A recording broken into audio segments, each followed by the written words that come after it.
Hello and a very warm welcome to my new blog. আশা করি আপনারা সবাই ভালো আছেন, সুস্থ আছেন।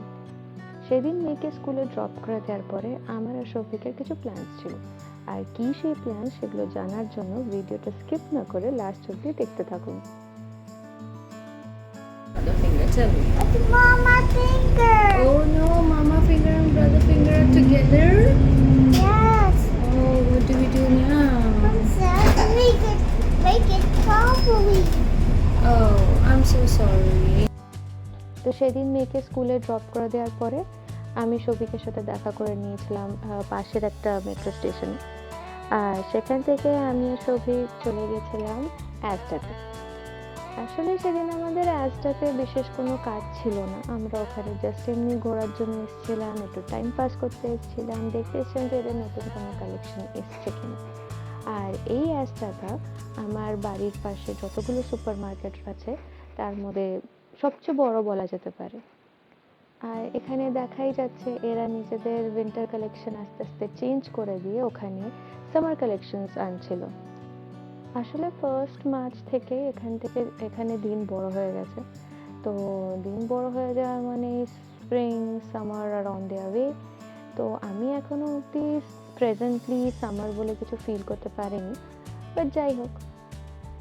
তো এটা হচ্ছে এদের অ্যাক্সেসরিজের সেকশন, বেশ ছোট, বাট অ্যাকচুয়ালি আমার একটা ক্লাচার ভেঙে গেছিলো, তাই ভাবলাম যে যখন অ্যাজটাতে চলেই এসেছি তো একটা ক্লাচারই কিনে নেওয়া যাক। তো এখানে এক একটা ক্লাচারের দাম 3 পাউন্ড 6 পাউন্ড। তো একটা ক্লাচারের জন্য 300 বা 600 টাকা দেওয়ার মতো মাইন্ডসেট আমার এখনও তৈরি হয়নি। তো সেদিন আমি ওখান থেকে আর কোনো ক্লাচার কিনিনি। তো নিজের জন্য একটু সব কিছু দেখার পরে আমি চলে এসেছিলাম কিডস সেকশনে। আসলে যেটা বলেছিলাম যে এখানে অনেক স্টক চেঞ্জ করছিল, এরা উইন্টার স্টকের রিপ্লেস করে সব সামারের জিনিসপত্র আনছিল, তাই ভাবলাম মেয়ের জন্য যদি কিছু পাওয়া যায়। অনেক খুঁজছিলাম, বাট নতুন কালেকশনে তো আমি কিছু ভালো পেলাম না। ইভেন আমি ওল্ড কালেকশনসগুলোও দেখছিলাম যে যদি কিছু মিস আউট হয়ে থাকে, বাট আমি নিজের জন্যও কিছু পেলাম না, মেয়ের জন্যও কিছু পেলাম না, শফিকের জন্যও কিছু পেলাম না। তাই আমি ভাবলাম যে ঠিক আছে, এগিয়ে যাওয়া যাক। দিয়ে আমি চলে এসেছিলাম এখানে ইলেকট্রনিক্সের সেকশনে। আমার অনেকদিন ধরেই ইচ্ছা এরকম একটা গ্রিল টোস্টার কেনার, যেখানে স্যান্ডউইচও বানানো যাবে, আবার কিছু গ্রিল করে রান্না করাও যাবে। প্লাস আমার একটা এয়ার ফ্রায়ার কেনারও খুব ইচ্ছা। তাই আমি যখনই এই ইলেকট্রনিক্সের সেকশনে আসি আমি এখানে এসে কিছুক্ষণের জন্য দাঁড়িয়ে যাই। কিন্তু সেই দিন যেহেতু আমার কিছু কেনাকাটি করার ছিল না, তাই আমরা সোজা এগিয়ে গেছিলাম আর আমি চলে এসেছিলাম এই কিচেনওয়্যারের সেকশনে। এখানে অনেক টাইপের হাতা, খুন্তি, সিজার্স, পিলার, নাইফ শার্প করা জিনিসপত্র পাওয়া যায়, কিন্তু সব ইউকে স্টাইলের। দিয়ে তারপরে আমরা ওখান থেকে চলে যাই ক্যাফেতে। এটা এই অ্যাজটা সুপার মার্কেটের নিজস্ব ক্যাফে, অ্যাজটা ক্যাফে। এখানে সকালের ব্রেকফাস্ট থেকে লাঞ্চ অবধি সব কিছু পাওয়া যায়। আর এটা 5:30 অবধি মনে হয় খোলা থাকে। তাই আমরা ভাবলাম যে তাহলে এখানে একটা ব্রেকফাস্ট ডেটই করা যাক। আর এখানে চলে এসছে আমাদের কফি। আমি যখন অর্ডার দিতে গেছিলাম কাউন্টারে, তখন এরা আমাদেরকে এই কাপগুলো দিয়ে দেয়, আর তারপরে নিজেদের মতো আমরা নিজেরা কফি নিয়ে নিই ওখান থেকে।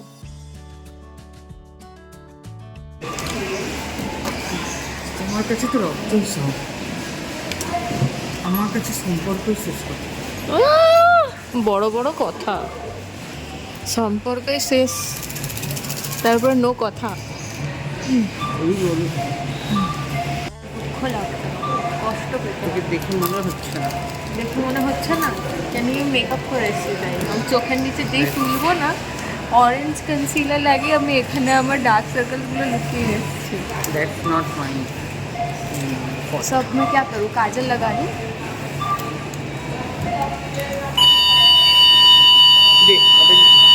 বুলেট क्या प्रॉब्लम क्या है? আরে ওই ফায়ার অ্যালার্মের জন্য ততক্ষণ ধরে অ্যানাউন্সমেন্ট করছে না যে স্টাফকে গিয়ে ডিসেবল করো করো করো। দিয়ে আমাদের খাবার চলে এসছে, কিন্তু খাবার স্টার্ট করার আগে আমি আমার ওষুধগুলো খেয়ে নিচ্ছিলাম। আসলে ইউকেতে আসার পরে আমার ব্যাক একের প্রবলেম একটু বেড়েই গেছে, আর ততদিন অবধি আমি কোনো জিপির অ্যাপয়েন্টমেন্ট পাইনি। তো যতদিন কোনো অ্যাপয়েন্টমেন্ট পাচ্ছি না ততদিন এইসব মানে পেন কিলার্স নিয়ে চালাতে হবে আর কি। তো আমরা নিয়েছিলাম ভেজি ব্রেকফাস্টে দিয়েছিল দুটো ডিম আর কি, আর সৌভিক ওখান থেকে নিয়ে এসছে সল্ট অ্যান্ড পেপার।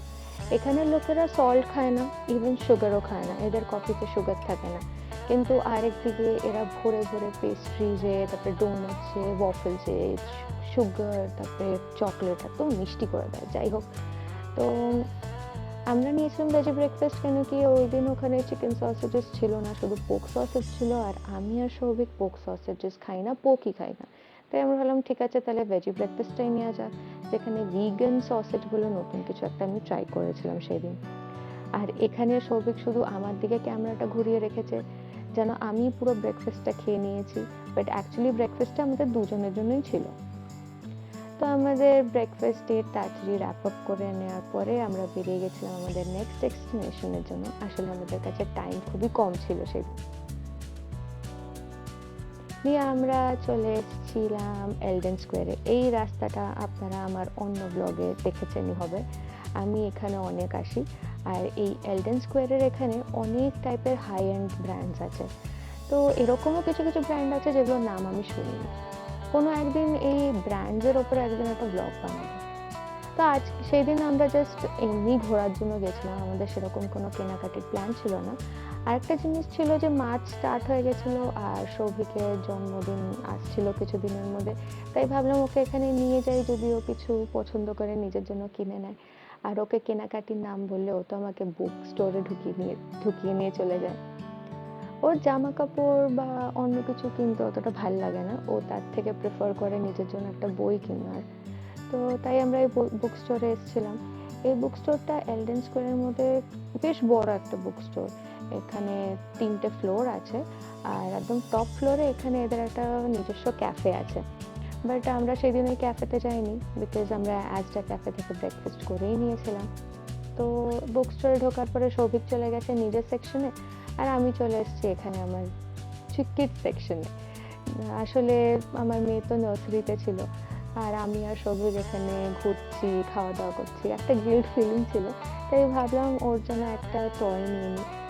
আর এখানে কিড সেকশনে অনেক রকমের জিনিস পাওয়া যায়, অনেক বইপত্র পাওয়া যায়, কমিক বুক থেকে শুরু করে খেলনা থেকে শুরু করে অ্যাক্টিভিটিজের বই। It's a huge collection over there. দিয়ে আমি দাঁড়িয়ে গেছিলাম কিউতে। সৌভিক তো কিছু চুজ করে উঠতে পারছিলই না, হাফ অ্যান আওয়ার নাকি ওর জন্য খুব কম এত বড় একটা বুক স্টোর থেকে নিজের জন্য একটা বুক সিলেক্ট করে নেওয়ার জন্য। তাই ভাবলাম ঠিক আছে, তুমি যখন সিলেক্ট করতে পারছোই না, তাহলে আমি আমার মেয়ের জন্য খেলনাটাই বের করিয়ে নিই। আর ও লাস্ট অব্দি কোনো বই চুজ করে উঠতে পারলোই না, তাই আমরা ভাবলাম ঠিক আছে তাহলে আমরা ওখান থেকে বেরিয়ে গিয়ে গ্রেঙ্গার মার্কেটের দিকে হাঁটা দিই। আর এটা হচ্ছে গ্রেঙ্গার মার্কেটের এন্ট্রেন্স। আর এন্ট্রেন্সের সাথে লাগানো ওই একটা দোকানে সেকেন্ড হ্যান্ড ফোন পাওয়া যাচ্ছে, মানে এখানে যেটা বলে রিফারবিশড ফোন পাওয়া যাচ্ছে। তো আমরা কেনার মোটিভে ওখানে যাইনি, জাস্ট এমনি দেখছিলাম যে নতুন ফোন আর পুরনো ফোনের মধ্যে কতটা প্রাইস ডিফারেন্স থাকে, আর এরা আর কি কি প্রোভাইড করে, মানে ওয়ারেন্টি বা কি প্রোভাইড করে না, ওসব ডিটেলস একটু দেখছিলাম আর কি। দিয়ে আমরা চলে এসেছি গ্রেঙ্গার মার্কেটে। এখানে অনেক রকমের দোকান আছে, অনেক এরকম জামা কাপড়ের স্টলস পাওয়া আছে ওখানে, তারপরে খাওয়া দাওয়ার অনেক স্টলস আছে ওখানে, ইভেন ওখানে গ্রসারি শপিংও করা যায়, প্লাস ওখানে ভেজিটেবলস আর মিটেরও অনেক দোকান আছে। তো আমি যা দেখছিলাম ওখানের দোকানেও এরা সামার কালেকশন সব বের করে ফেলেছে, আর উইন্টার কালেকশনে আপনারাও দেখতে পাবেন অনেক ভালো ডিসকাউন্ট বা সেল এসব সব লাগানো হয়ে গেছে, because summer is on the way. But presently আমি যতদিন এখানে আছি, আমি এখানে মিনিমাম একটা টেম্পারেচার 20 অবধি দেখেছি, তার উপরে হার্ডলি কখনো 20 ক্রস করেছে। একটা সপ্তাহ এরকম ছিল যখন 24, 25, 26 এরকম যাচ্ছিল টেম্পারেচার। ওরা তখন বললো যে এবার মানে এরা হিট ওয়েভ অ্যানাউন্স করবে। আমি তো ওই হিট ওয়েভ এখনো অবধি ফিল করে উঠতে পারিনি এখানে। যাই হোক, তো সেই দিন আমরা হয়তো অনেক সকালে চলে গেছিলাম নাকি কোনো ভুল দিনে গেছিলাম, আই ডোন্ট নো। অনেক দোকান এখানে বন্ধ ছিল। নর্মালি আমি যা জানি গ্রেঙ্গার মার্কেট খুব লাইভলি মার্কেট, তো পরে অন্য কোনো একদিন আসতে হবে। আর এখানে একটা ভেজিটেবল শপ, এখানে নাকি সব ফার্ম প্রোডাক্টস বা ফ্রেশ প্রোডাক্টস বেসিক্যালি পাওয়া যায়। তো আমি একটু ঢুকে দেখছিলাম জিনিসপত্র, ওখানে বেশ ফ্রেশ ছিল। দিয়ে আমরা চলে গেছিলাম মেয়েকে পিক আপ করার জন্য।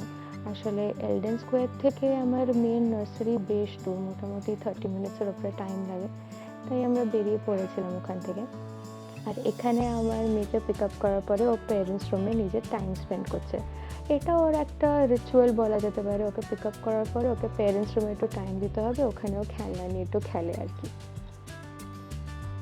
মেয়েকে পিক আপ করে আমরা সোজা চলে যাই বাড়ির দিকে।